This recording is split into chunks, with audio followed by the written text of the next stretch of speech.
성도 여러분 반갑습니다. 다 함께 찬송가 496장 찬양드리겠습니다.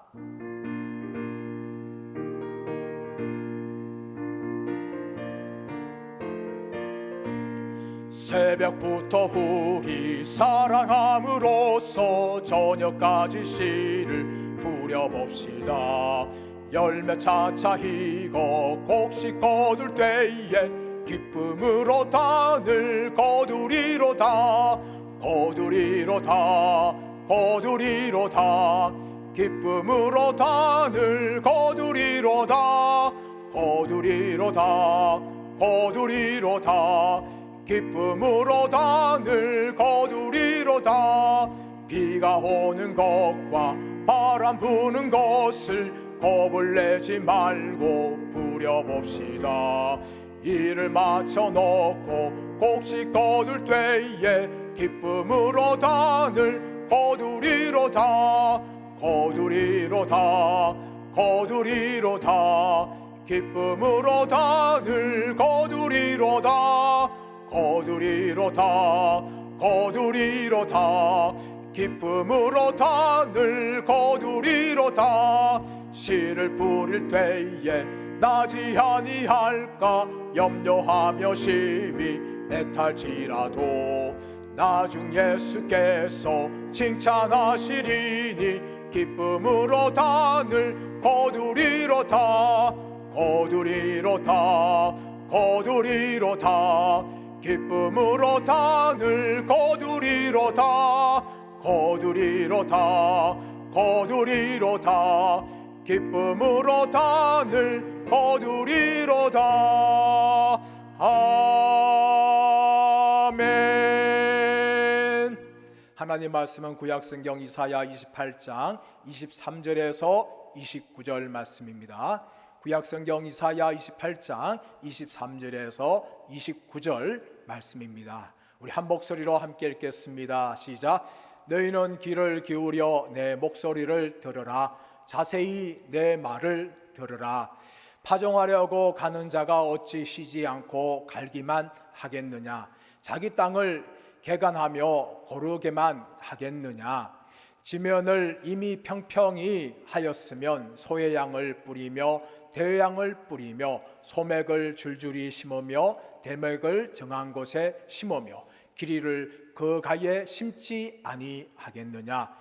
이는 그의 하나님이 그에게 적당한 방법을 보이사 가르치셨으며 소의 양은 도리깨로 떨지 아니하며 대의 양에는 수레바퀴를 굴리지 아니하고 소의 양은 작은 작대기로 떨고 대의 양은 막대기로 떨며 곡식은 부수는가 아니라 늘 떨기만 하지 아니하고 그것에 수레바퀴를 굴리고 그것을 말굽으로 밟게 할지라도 부수지는 아니하나니 이도 만군의 여호와께로부터 난 것이라. 그의 경영은 기묘하며 지혜는 광대하니라. 아멘. 예수님께서는 말씀을 가르치실 때에 직접 말씀을 하시기도 하였지만 비유로 말씀을 전한 적이 많았습니다. 또한 비유를 전해도 제자들과 사람들이 알아듣지 못하기 때문에 따로 제자들에게 불러서 그들에게 말씀을 가르치셨습니다. 또한 비유를 드시면서 때로는 정말 쉽게 일상적인 것들을 비유를 들어서 말씀을 증거하셨습니다. 하나님께서도 선지자를 통하여서 직접 하나님의 말씀을 전하셨습니다. 그런데 오늘 본문의 말씀 보시면 비유를 통해서 하나님께서 말씀하시는 내용이 나오고 있습니다. 왜 이 비유를 하고 있습니까? 하나님 말씀에 귀를 기울이지 않기 때문에 이 비유를 통해서 말씀하고 있는 것입니다. 오늘 비유는 농부의 비유입니다. 이 농부에 대해서 두 가지로 비유를 듭니다. 23절에서 26절까지는 씨 뿌리는 것을 통하여 비유를 듭니다. 농부가 씨를 뿌리기 전에 해야 할 일이 있습니다. 그것은 쟁기질로 땅을 개간하는 일입니다. 땅을 다 뒤엎고 개간을 합니다. 그러면 이제 쓰레기를 합니다. 쓰레기를 통하여서 땅을 평평하게 만듭니다. 그리고 그 평평한 그 위에 씨를 뿌립니다. 씨를 뿌리는 것도 씨의 종류에 따라서 다르게 뿌리지요. 소맥은 줄줄이 뿌리고 대맥은 정한 곳에 뿌립니다. 그리고 길이는 가위에 둘러서 뿌립니다. 왜 길이를 가위에 둘러서 뿌리는가 하면은 안에 있는 대맥과 소맥을 보호하기 위해서입니다.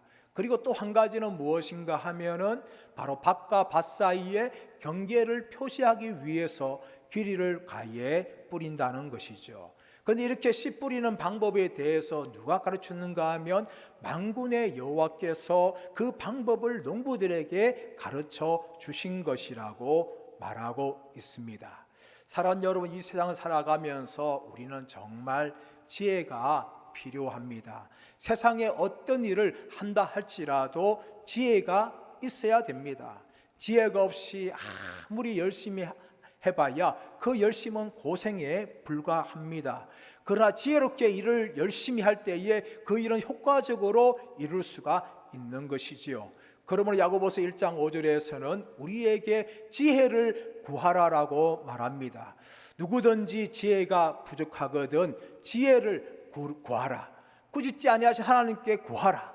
그리하면 주시리라 라고 말하고 있습니다. 사랑하는 학생들이요, 학생들이 공부할 때 지혜를 구하시기를 축복합니다. 사랑하는 직장인들이요, 또 기업인들이요, 직장에서 일하고 기업을 경영할 때에 지혜를 구하시기를 바랍니다. 세상이 줄 수 없는 하나님의 지혜를 구하시고 그 지혜를 가지고 감당하시는 저와 여러분들 되시기를 축원합니다. 그런데 이런 지혜 중에서 가장 중요한 지혜는 무엇입니까? 바로 여호와를 경외하는 지혜입니다. 잠언서 1장 9장 10절 말씀 보시면 여호와를 경외하는 것이 지혜의 근본이요 거룩한 자를 아는 것이 명철이다 라고 말합니다. 여호와를 경외하는 것이 지혜의 근본입니다. 그리고 거룩한 자를 알고 인정하고 섬기는 것이 명철한 것이라고 말하고 있습니다. 사랑하는 여러분, 세상에서 살아갈 때에 지혜를 가져야 되지만 우리 믿음의 사람들은 하나님을 경외하는 지혜를 가져야 될 줄 믿습니다. 오늘 하루도 하나님을 경외하는 지혜를 가지고 세상에서 승리하시는 저와 여러분들 되시기를 축원합니다. 오늘 27절 29절 말씀에서는 무엇을 말합니까? 이제 씨를 뿌린 후에 추수할 때에 농부가 가진 지혜를 말합니다. 농부가 1년을 다 지나고 추수를 합니다. 그 추수를 할 때의 추수의 방법도 곡식의 종류에 따라서 다르게 하는 거지요. 열매가 큰 곡식들은 때로는 무거운 수레를 지나가게 하면서 그 알을 깝니다. 그런데 작은 곡식들은 그렇게 해서는 곡식이 다 부서지고 마는 것이지요. 때로는 도리깨로, 때로는 막대기로 그렇게 그 곡식을 탈곡을 해야 합니다. 곡식의 종류에 따라서 탈곡의 방법이 달라야 하는 것입니다. 곡식이 작든 크든 상관없이 수레바퀴로 곡식을 탈곡하게 되어지면 작은 곡식들은 그 알맹이가 다 부서지는 것이지요. 그런데 알맹이가 큰 곡식들을 그냥 막대기로 때리다가는 추수를 할 수가 없는 것입니다. 그러므로 이 추수의 방법도 서로 곡식의 종류에 따라 다르게 해야 한다는 것을 말합니다. 그런데 29절 말씀 보시면 이런 추수하는 지혜에 대해서도 하나님께서 주신 것이라 라고 말하고 있습니다. 그의 지혜는 광대하다 말하고 있습니다. 그의 경영은 기묘하다 라고 말하고 있습니다. 하나님께서 그분의 지혜로 그분의 방법으로 농부들에게 가르쳐 주어서 농부는 하나님이 가르치신 지혜대로 곡식을 뿌리고 곡식을 추수하는 것입니다. 농부들이 바로 하나님께서 주신 지혜를 들은 것입니다. 하나님께서 이스라엘을 통하여서 누구에게 이 말씀을 하고 있습니까? 하나님의 말씀을 듣지 않는 이 불신앙 가운데 있는 이스라엘 백성들에게 하나님의 말씀을 들으라면서 이스라엘을 통해서 하나님의 말씀을 전하고 있습니다. 사랑 여러분, 우리는 이 듣는 귀가 있습니까? 하나님 말씀이 들려질 때에 우리는 그 하나님의 말씀을 들을 수 있는 지혜가 있습니까? 또 그 말씀을 듣고 내 것이라 아멘하면서 반응하며 믿음의 열매를 맺고 있습니까? 또 나아가서 우리는 이 하나님의 지혜의 말씀을 전하는 자들이 되어야 하는 것입니다. 하나님의 지혜의 말씀은 복음입니다. 복음은 세상을 구원하는 하나님의 능력입니다. 우리는 이 복음을 가지고 세상에 나아가서 아직까지 믿지 않는 사람들에게 복음을 전하는 통로로서 쓰임을 받아야 합니다. 어떤 사람들, 우리가 복음을 전할 때에 그들이 귀를 기울여서 예수님께 돌아오는 사람들이 있습니다. 그러나 반면에 어떤 사람들, 우리가 아무리 복음을 전하여도 듣지 않고 우리가 전하는 복음을 거절하는 사람들이 있습니다. 그러나 여러분, 우리가 해야 할 일은 무엇입니까? 바로 하나님의 지혜의 복음인 이 능력의 복음을 우리가 날마다 전해야 될 줄 믿습니다. 사람들이 듣든지 안 듣든지 간에 우리가 해야 할 일은 이사야처럼 하나님의 말씀을 전하는 것인 줄 믿습니다. 오늘 하루도 하나님의 구원의 지혜인 이 복음을 힘써 전하면서 이 복음에 붙들려서 살아가시는 오늘 하루가 되시기를 예수님의 이름으로 축원합니다. 우리 합심하여 기도하기를 원합니다. 이 시간 기도할 때 교회를 위해서 또 대구와 나라와 민족을 위해서 합심하여 주님 부르고 기도하겠습니다. 주여 주여 주여. 하나님 아버지, 하나님 아버지, 우리 성명교회를 주님이 붙잡아 주시고 함께하여 주시기를 원합니다. 모든 예배와 모임이 정상화되게 하여 주시고 힘써 모이며 뜨겁게 기도하는 교회가 되게 하여 주시옵시기를 원합니다. 코로나19로 인하여서 모이기가 힘든 가운데 있습니다. 그러나 아버지, 우리 가운데 더욱더 열심을 주시고 예배에 대한 사모함을 주셔서 힘써 모이는 교회로 쓰임받게 하여 주시기를 원합니다. 성도들의 가정과 기업과 직장을 축복하여 주시기를 원합니다. 불경기 가운데 있습니다. 성도들의 닫힌 문을 열어 주옵시고 환우들을 치료하여 주옵시기를 원합니다. 연약한 하루들이 있습니다. 주님 찾아가 주시고 피 묻은 손으로 만져주시고 일으켜 세워 주옵시기를 원합니다. 하나님 아버지, 주일학교와 청년부에 새로운 부흥을 가져 주시기를 원합니다. 여러분 사역이 계속되고 있습니다. 하나님 아버지 함께하여 주시고 우리 다음 세대가 더욱더 충만할 수 있도록 역사하여 주시고 이번 여름 사역 위에 큰 은혜를 부어 주옵시기를 원합니다. 하나님 아버지, 대구 땅과 나라와 민족을 위하여 기도합니다. 하나님 아버지, 코로나19가 속히 종식되게 하여 주시고 확진자를 속히 고쳐주시기를 원합니다. 나라의 모든 분야가 정상화되게 하여 주옵시고 기업들이 어려움을 잘 이겨내게 하여 주옵시기를 원합니다.